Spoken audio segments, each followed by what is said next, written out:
আপনি কি জানেন বাংলার মানচিত্রে এমন একটি জেলা আছে যার নামকরণের পেছনে লুকিয়ে আছে ৭ জন প্রভাবশালী ব্যক্তির গল্প, যেখানে নোনা জল আর মিষ্টি আম একই সাথে রাজত্ব করে। আজ আমরা কোনো সাধারণ ভ্রমণ কাহিনী নয়, বরং ইতিহাস আর ঐতিহ্যের চশমায় দেখব সাতক্ষীরা জেলাকে। সাতক্ষীরার আদি নাম কিন্তু সাতক্ষীরা ছিল না। ব্রিটিশ আমলের শুরুর দিকে এটি ছিল ২৪ পরগনার অন্তর্ভুক্ত। তো সাতক্ষীরা নামটা এলো কোথা থেকে?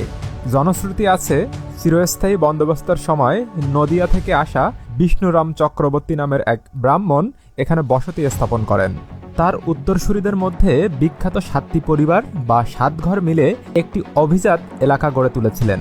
এই ৭ ঘর থেকেই লোকমুখে বিবর্তিত হয়ে আজকের এই নাম সাতক্ষীরা।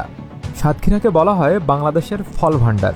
জানেন কি, এখানকার গোবিন্দভোগ আম ইতালি সহ ইউরোপের বাজারে প্রথম রপ্তানি করা হয়।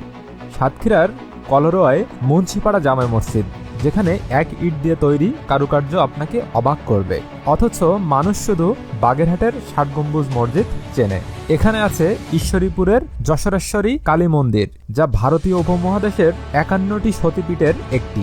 সম্রাট আকবরের সেনাপতি ময়মনসিংহ এই মন্দির দেখে মুগ্ধ হয়েছিলেন। সুন্দরবন মানেই আমরা বাগেরহাট বা খুলনা বুঝি, কিন্তু সুন্দরবনের সবচেয়ে বৈচিত্র্যময় এবং গহীন অংশটির সিংহভাগ কিন্তু সাতক্ষীরা রেঞ্জের অধীনে।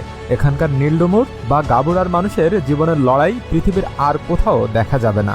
বাঘ আর নোনা জলের সাথে এদের নিত্যদিনের মিতালি। সাতক্ষীরা কেবল একটি জেলা নয়, এটি হলো ইতিহাস, অর্থনীতি আর প্রকৃতির এক অদ্ভুত সংমিশ্রণ। আপনি যদি সুন্দরবনের শুদ্ধ বাতাস আর বাংলার আদি ইতিহাসের ঘ্রাণ নিতে চান, তবে সাতক্ষীরা আপনার তালিকায় শীর্ষে থাকা উচিত। সাতক্ষীরার কোন জায়গাটি আপনার সবচেয়ে প্রিয় কমেন্টে জানান, এবং এরকম ইনফরমেটিভ ভিডিও পেতে আমার পেজের সাথেই যুক্ত থাকুন। দেখা হচ্ছে নেক্সট কোনো ভিডিও। ততক্ষণ পর্যন্ত সবাই ভালো থাকবেন, সুস্থ থাকবেন। আল্লাহ হাফিজ।